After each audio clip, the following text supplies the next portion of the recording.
कोई motor bike पर कांवड़ लेके आते हैं, गंगा जी का जल लेके आते हैं, अपने अपने प्रदेश में, गांव में, शहर में, जहाँ महादेव जी का, जहाँ शिव जी का मंदिर है, वहाँ शिव पर वो जल अभिषेक करते हैं, जल चढ़ाते हैं गंगा जी का, और वहाँ से जल ला के उसके चढ़ाने को बहुत बड़ी बात मानते हैं। हमारे देश की एक खूबी है कि मान्यताएं बहुत तकड़ी हैं, सब चीज़ों को मानते हैं।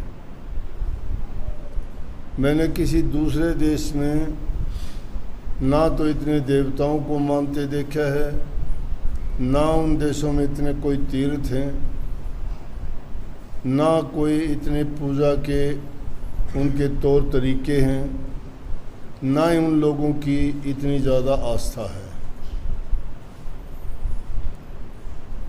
हमारे देश में चाहे आदमी ठीक है, गलतियां चाहे कैसी भी होती हों, या अज्ञानवश उनको उन चीज़ों का पता नहीं है, लेकिन फिर भी किसी न किसी रूप में किसी न किसी देवता को हर इंसान पूजता। कोई ना कोई उनकी मान्यता ज़रूर है। कुछ भी नहीं होती तो चाहे अपने दादा को बड़ा मान के पूजते हों। कहने का तात्पर्य ये है कि उनको मानते हैं, उनके प्रति आस्था है। तो देखते हैं लोग, इतने लोग जो जाते हैं, अब मैंने ये बात कही कि भाई हो सकता है कि इस आस्था बस या कोई देखने के लिए, कोई एक परिपाटी रिवाज को निभाने के लिए जाते हैं। अब वैसे तो लेख भी ऐसे हैं, कहते हैं गंगा बड़ी गोदावरी और तीर्थ बड़ा पराग, महिमा बड़ी समुद्र की और पाप कटा हरिद्वार। मतलब गंगा जी को पाप नाशनी कहते हैं। चाहे कितने भी पाप क्यों न हो, गंगा स्नान करने पे कहते हैं सारे पाप धुल जाते हैं। बल्कि इंसान चोला छोड़ने के बाद में उनके संस्कार करके उनकी अस्थियों को भी गंगा में प्रवाह करते हैं। तो क्या ऐसी चीज़ है गंगा जी में? उस गंगा के जल में क्या ऐसी बात है कि वहाँ नहाने से पाप कट जाते हैं? मुर्दे की भी अस्थियाँ उसमें बहाने से उनकी मुक्ति हो जाती है, सदगति होती है। एक तो महानता ये है कि गंगा नदी पहाड़ से निकलती है और सबसे लंबी है, पूरे हिंदुस्तान से गुजरती हुई जाके समुद्र में गिरती है। नंबर 2, गंगा मैया का जल ला के तुम किसी भी बर्तन में रख दो, कितने साल तक रखे रहो, उस पानी में कभी भी कोई कीड़ा नहीं पैदा होगा। और जल कहीं के भी ला के रखोगे, कुछ दिन के बाद में उनमें कीड़े कीट हो जाएंगे। गंगा जी के जल के छिड़काव से कहते हैं कि घरों में भी शुद्धता और पवित्रता आ जाती है। यज्ञ हवन पूजा पाठ करते हैं, वो लोग भी गंगा जल का छींटा देते हैं। और अब तो रीति रिवाज टूटते जा रहे हैं, लेकिन हमने तो पहले ये भी देखा है, कोई गुजर जाता था और उसके जब दिन पूरे हो जाते थे और यज्ञ पूजा पाठ करवा के गंगा जल वहाँ से लाते थे, हरिद्वार से गंगा जल का छिड़का हर जगह करते थे। तो गंगा मैया का जल बड़ा पवित्र है। तीसरी चीज़ कि वहाँ महिमा क्यों गाई गई कि कहते हैं श्री रामचंद्र जी के चरण वहाँ पड़े थे। गंगा तो बहुत लंबी चौड़ी जगह में से गई है ना, तो इसलिए श्री राम के चरण गंगा मैया में पड़ने के कारण उसमें और भी उसका महत्व और पवित्रता बढ़ जाती है। चौथी चीज़ उसकी विशेषता है कि गंगा माई में कितने ही गंदे नाले पड़ते हैं, गंदे नाले, फैक्ट्रियों का भी गंदा पानी वगैरह उसमें पड़ता है, लेकिन जो भी उसमें मिल जाता है वो गंगा जल बन जाता है, उसके कारण भी वो दूषित नहीं होता। क्योंकि जो दूषित को भी सुगंधित बना देता है, पवित्र बना देता है, पापों का जो नाश करने वाला है, तो उस पर दूसरी चीज़ का कैसे प्रभाव डाल सकती है। इसलिए उसको पवित्र मानते हैं, परंतु सब लोग पवित्र नहीं हैं वहाँ जाने वाले। वो उन्हीं लोगों के काम होते हैं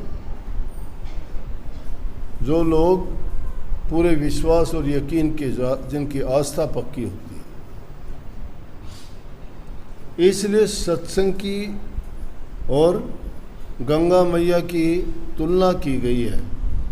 इसीलिए सत्संग को भी गंगा की धार बताया गया है कि जिस प्रकार से गंगा में स्नान करने से पाप धुल जाते हैं, वो तो वहाँ चल के जाना पड़ता है, लेकिन सत्संग में जाने से और सत्संग के सुनने से भी गंगा मैया की तरह से ही सत्संग की धार में नहाने से भी उसी तरह से पवित्र हो जाते हैं, पाप कटते हैं, उस आदमी के खोटे कर्मों से निजात मिलती है और जीव की मुक्ति होती है। इसलिए कही सत्संग गंगा की धार, सत्संग गंगा की धारा है। और संतों का सत्संग उत्तम इसलिए माना गया कि संत चरण गंगा की धारा जहाँ टिके हो निस्तारा, कि संत भी उस गंगा मैया की तरह से पवित्र हैं। जहाँ भी उनके चरण पड़ते हैं, उनकी वाणी का प्रचार होता है, जहाँ भी उनके दर्शन दीदार होता है, जहाँ उनका आशीर्वाद मिलता है, जहाँ पर वो जिस वातावरण में रहते हैं उसके आभा मंडल जो होता है, उसमें पहुँचने मात्र से ही आस्थावान लोगों के सारे काम पूरे होते हैं। एक बार महादेव जी और पार्वती जी आकाश मार्ग से जा रहे थे, तो हमने भी कल जो अपने सत्संगियों की भीड़ देखी, मैं हैरान था। इतनी के हरिद्वार में और लोग तो मेरे से 5% भी नहीं होंगे, 95% सारी की सारी जितनी भी अपने जो हर की पैड़ी हैं, इस तरफ की दूसरी तरफ के सारे घाट भर रोक दिए, सब में भरे हुए थे। तिल भी डाल दे तो भी नीचे नहीं गिरे, इतनी भीड़। पूरी हरिद्वार सत्संगियों से भरी पड़ी, पूरा रास्ता, दूसरा आदमी नहीं था। तो ख्याल आया, वहाँ वो बात भी है कि एक बार महादेव जी और पार्वती जी जा रहे थे, तो ऐसी बातें हम लोगों को शिक्षा देने के लिए, भटके हुओं को रास्ता दिखाने के लिए, मन का यकीन दृढ़ करने के लिए है। पार्वती जी कहने लगी महादेव जी से ही कि देखो कितने लोग आए हैं, कितने इनके मन शुद्ध हैं, पवित्र हैं, कैसी इनकी भावना है। इन सब लोगों के जो सब के पाप धुल जाएंगे और सबका कल्याण हो जाएगा। महादेव जी हंसने लगे, बोले नहीं, सबका नहीं। बोला सब ऐसे नहीं है। बोला आप तो हर बात में ऐसे ही कह देते हो, जो मैं पूछती हूँ कहती हूँ, आप उसके उल्ट बोलते हो। बोला कि दिखा दूँ आपको, बोले हाँ। बोला ये लोग मेला समझ के आए हैं, कुछ लोग देखा देखी करके आए हैं। आस्थावान लोग तो बहुत कम है, जिनकी आस्था होती है वो तो उनको नहाने की भी जरूरत नहीं, वहाँ पहुँचने मात्र से ही उनका कल्याण और उद्धार हो जाता है। क्योंकि उद्धार और कल्याण इंसान के विचारों से होता है, और जिस इंसान के विचार ही नहीं हैं, गिरे हुए विचार हैं, वो चाहे गंगा जी ना हो, चाहे वो इलाहाबाद ना हो, चाहे वो गंगा सागर ना हो, क्या फ़र्क पड़ता है। चाहे वो सत्संग में रहो और चाहे वो अठसंग में रहो, तो उसके लिए कोई फ़र्क नहीं है। जिसके मन की वृत्ति नहीं बदली, जिसने अपनी गंदी आदतें नहीं त्यागी छोड़ी, जिसका जीवन का रास्ता नहीं बदला, और जो संसारी रास्ते में ही पड़ के वो अपने कर्म भोगी हैं, भोगेंगे। बस टाइम पूरा करना है, पशुओं की तरह अपना टाइम बिता के चले जाएंगे, लेकिन पल्ले क्या होगा उसका। रोटी तो पेट तो हर जीव भरता है, सब भरते हैं। जिस इंसान के पास अच्छे विचार नहीं, नेकी नहीं, प्रेम नहीं, सेवा भाव नहीं, उसके हृदय में कोई दया नहीं किसी के प्रति, ऐसे दुष्टों का उद्धार कैसे हो। कहने लगे महादेव जी कि सभी लोग ऐसे नहीं हैं, जिनकी आस्था होगी उन्हीं का कल्याण होगा। बोले तो इसमें आस्था वाले नहीं हैं। बोला कि अभी दिखा दो। बोले हाँ चलो। दिखाया। वो तो महादेव जी तो अपने आदमी का रूप धार के और बेहोश होके गिर के जैसे मर गया। पार्वती जी ये बोले कि एक बुढ़िया बन गई, और बुढ़िया बन के न कहने लगे अरे भाई कोई हमारी मदद करो, ये बीमार हो गया, इसको दिक्कत होगी, मेरा घरवाला है, मैं चल नहीं सकती, इसको कैसे उठाऊं। के सब पास से गुजरते रहे कि भाई कैसे इसको हाथ लगाए जो पवित्र हो, जिसका शुद्ध मन हो, जिसने कभी पाप न किया। तो वो इसको हाथ लगा के अगर कर दे तो ये ठीक हो जाएगा और गंगा जी तक चला जाएगा। अब सब लोग सुन सुन के चलते रहे, जाते रहे, किसी ने ध्यान ही नहीं। ध्यान क्यों नहीं दिया कि सब न बना पार्टी टोला कि भाई ये तो गलत हो जाएगा, कि हमने कुछ ऐसा नेक काम कर भी नहीं रखा। इतनी देर में एक आदमी जो आस्थावान था वो आके कहने लगा माता जी 2 मिनट रुक जा, मैं आया। बोला क्या करेगा भाई 2 मिनट में। बोला मैं गंगा जी में एक बार नहा के आ जाता हूँ। फिर बोला नहाने से क्या होगा, कि अभी मैं अपवित्र हूँ, गंगा जी में नहाऊंगा, मेरे सारे पाप धुल जाएंगे, फिर आकर मैं मदद करूँगा। महादेव जी कहने लगे देख लिया, ये आदमी है विश्वास वाला, कि गंगा में स्नान करने से मेरे सारे पाप धुल जाएंगे। और कोई आदमी कहने वाला मिला के तो ये भीड़ इकट्ठी इसलिए हो जाती है। सत्संगों में भी देख के बहुत कहते हैं कि बहुत संगत आई, बहुत संगत आई, बहुत लोग आए, बड़े सत्संगी आए।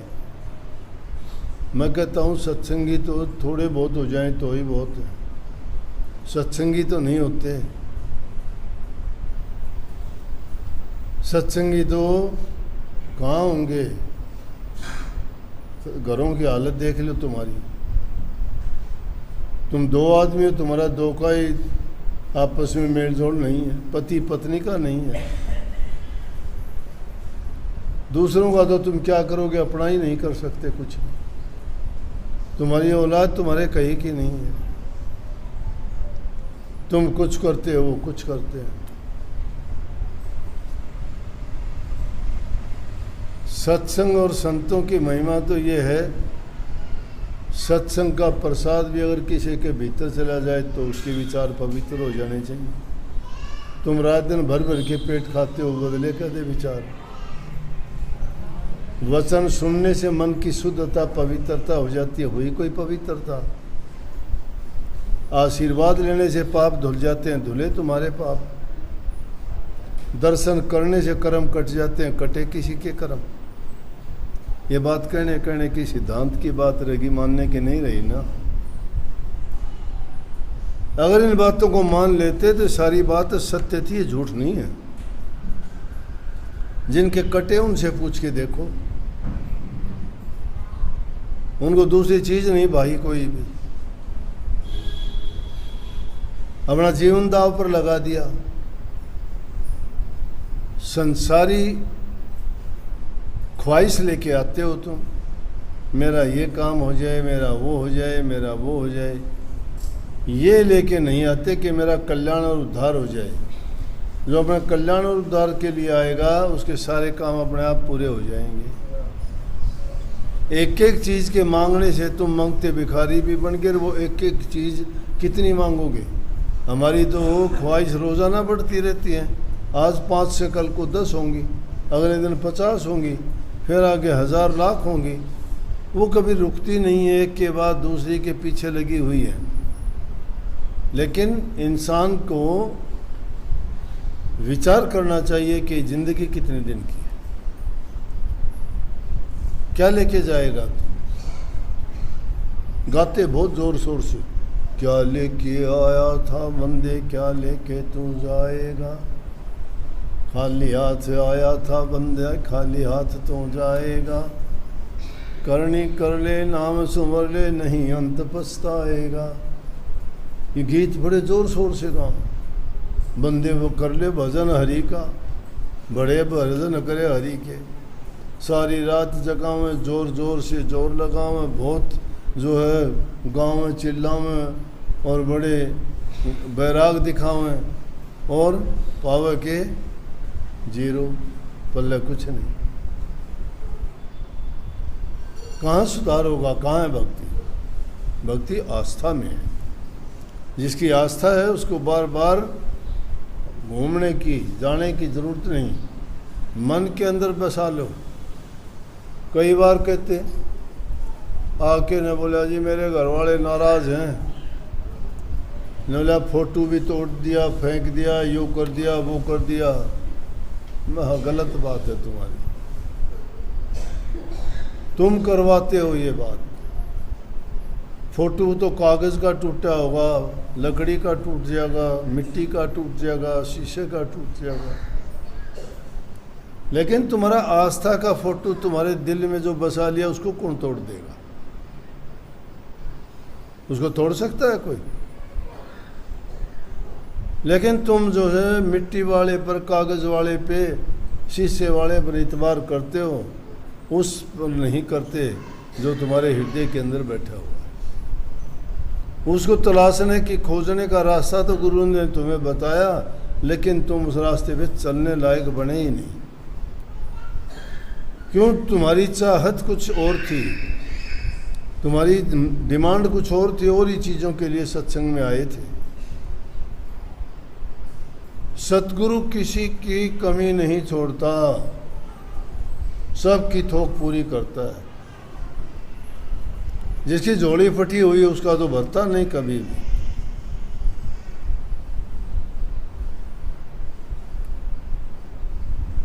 लेकिन जिनका यकीन आ जाता है उसको अव्वल तो ज़रूरत ही नहीं रहती, क्योंकि ज़रूरत जिसको नहीं रहेगी वो उसकी चाहत क्या है? कुछ भी नहीं, संतोष आ गया। और जिसकी जितनी ज़रूरत बढ़ती गई उतना हो गया, उतना ही उसका दिमाग खराब होता चलेगा। जिसको मैंने तो आजमा के देखा, मेरे पास रहने वाले थे उनका पेट भर गया, आफर के पहले, फिर भी मैंने खोर भर दी, भरी खोर छोड़ छोड़ के बच गए मटे। ये चीज़ कोई मायने नहीं रखती, तुम खुश होगे। मिट्टी है ये दुनिया की, क्या ले लिया तुमने? तुम्हारी औकात का पता लग गया कि तुम कैसे थे, किस काम के लिए आए थे। जिस चीज़ के लिए हम आए थे उस चीज़ के लिए आया करो। हम आए थे गुरु पास, किस चीज़ के लिए आए थे? हम इन चीज़ों के लिए नहीं आए, और ना वो चीज़ चाहिए कभी। लेकिन सतगुरु ने कमी नहीं छोड़ी, बिना मांगे अपने आप, कभी नहीं मांगी। रिकॉर्ड अब तक तो ऐसे सत्संगी जिंदा होंगे लेकिन बिन मांगे मोती मिले और मांगे मिले न भीख। और मिलता भी है तो क्या आदमी के कभी तबीयत भरती है कि मेरा पूरा हो गया काम? नहीं, फिर भी उसकी जोड़ी फटी की फटी रहती है। डालो उतना ही निकल जाएगा, डालो वही निकल जाएगा। क्यों? उसका विश्वास और आस्था नहीं है, ना उसका प्रेम है, ना उसके कोई विश्वास है। और ये लालच और स्वार्थ ऐसा होता है आदमी का, भाई भाई का गढ़ कटवा देगा, बाप बेटे का गढ़ कटवा देगा। कोई किसी के नाते रिश्ते मायने नहीं रखते। सत्संग ये सिखाता है। और जो सत्संग से शिक्षा नहीं लेके गया, सत्संग उसके क्या काम आया? सत्संग ये नहीं कहता दे ला मेरा है, न कहे ना ये ले तेरा है, मेरा भी तेरा है, तेरा भी तेरा है, ले ले। तेरा है वो तो तेरा सह ले ले, तू मेरा भी ले ले, लेकिन तसल्ली कर। फिर भी नहीं होती। क्यों? मेरा है ना तो तेरा रख सकता, ना मेरा रख सकता, सब यहीं रह जाना है। भरोसा नहीं दमड़े का, अब ये दम आ रहा है, अगला दम नहीं आएगा, बात खड़ी रह जाएंगी। कितने आए कितने चले गए। गंगा जी में तो मानने से पाप धुलते हैं, लेकिन यहाँ सोचने से, विचार देने से, उन समझाने से, सिखाने से, पढ़ाने से और सही चित्र दिखाने से उनको समझ आनी चाहिए। और फिर भी नहीं आते तो स्वामी जी महाराज ने कहे भाई इतना पर भी ना समझा तो तेरी तू है जान, कि तेरे से जो बीतेगी वो बीतेगी। क्यों गई कि सतगुरु के दरबार में कमी का एक ही ना, लेकिन कर्महीन को नहीं मिलेगा। कर्म से जो हीन हो जाता है उसको कहीं भी सफलता नहीं मिलती। अच्छे विचार रखा करो। जिस आदमी के विचार पवित्र हो जाएंगे उसकी आस्था दृढ़ होगी, नहीं तो कोई मायने नहीं रखती। ये जीवन चला जा रहा है, एक एक पल पल करके बीत जाएगा, कोई याद नहीं करेगा। मैं हो चाहे आप हो, 5 दिन रोवेंगे, 6ठे दिन कोई याद नहीं। वह पल्ली उठाई और चल भाई, भूल गए सब। जीवन रहते रहते जो करना हो करो, लेकिन खोटे नहीं, अच्छे करो, ताकि आने वाले याद करें कि हाँ इंसान था। हमने तो जिस दिन इस जगह पाया था, मैंने प्रण कराया था कि गुरु का हुक्म लाखों का से लाख 1000 गुना, लाख नहीं लाखों के भी 1000 गुना करके छोड़ दूंगा। गुरु का हुक्म कभी बुरा खाली जाता है क्या? अब बिना बुलाए भी दूसरे भी काफ़ी आके कहते हैं जी हमने भी दूसरी जगह किसे हमने नाम दे दो। मैं बोला जान दे रखे और ले लो, ये सत्संग सुनने के लिए यहाँ आ जाया करो। अच्छा तो जब होगा जब तुम सही रास्ते पे चलोगे, अच्छी शिक्षा को अपनाओगे, तुम्हारा जीवन बन जाएगा। राधा